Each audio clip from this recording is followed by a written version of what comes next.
Hi, and thanks so much for joining me today. I have the rabbit painting on my easel ready to go. Last time I put down an acrylic underpainting, so I sketched it on here, went over with acrylics just to block in my shapes and my color, get the composition really where I wanted it to be. Then I had to wait for it to dry because I went in with liquid frisket. I've used this before on watercolor paintings. It's a great way to save highlights. It's essentially a liquid that you put down, you let it dry, you paint, and when you remove it, it's protected everything underneath from any of that paint. So I haven't used it on acrylic before. I just wanted to give it a try. For today, we're just doing the background. I'm gonna go in with the rabbit after the background has dried, and I'll paint him a little bit later. So what I wanted to do to keep my edges really good and not have to really fuss too much with making sure I don't mess them up, I decided to put this on top. Now, the dangers of putting this over acrylic, as far as I could find online, is that it has the potential to lift up some of that color back off of the canvas. And if you were painting in acrylic on the outside of it, it would also have the potential to lift up that paint when you go to remove it if the acrylic had kind of bonded with it, because there are essentially two types of plastic.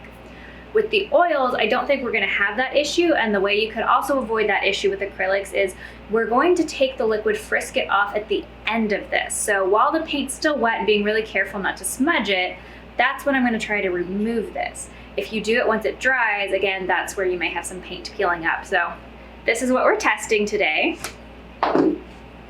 The other thing that I'm using, and I'm not affiliated with anybody, that I don't have product links or anything like that, I'm just letting you guys know what I use. This is Galkid by Gamblin. I've used it before and talked about it before. This helps spread out your paints, it can thin them, and the nice thing about this one is that it speeds up the drying time. So it's not good if you're wanting a longer time to work on it. However, oils notoriously take forever to dry anyway, especially if you have thicker layers. Today we're working in a thin layer to get a really nice background, and with this, it's supposed to dry within 24 hours. So that is the goal. Hopefully that actually happens. That being said, let's paint. Oh, and I almost forgot, if you want to listen along with me, today I'm just listening to The Greatest Showman soundtrack. I'm kind of cycling through the whole thing. I highly recommend it, and recommend the movie if you haven't seen it. Here's my color palette I'll be using for the background. Ignore this color down here, I'm actually not using it up. It came a little more peachy than I wanted. This is Alizarin Crimson mixed with Hansa Yellow Light. This is, again, the crimson, but this time I've mixed it with a very light neutral gray.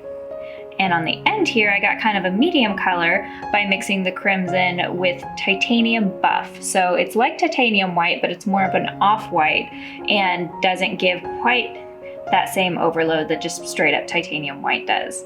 This is what I'm starting with. I don't know if I'll be bringing in blacks or whites, anything like that. These are the three main colors, and we'll just see as we go.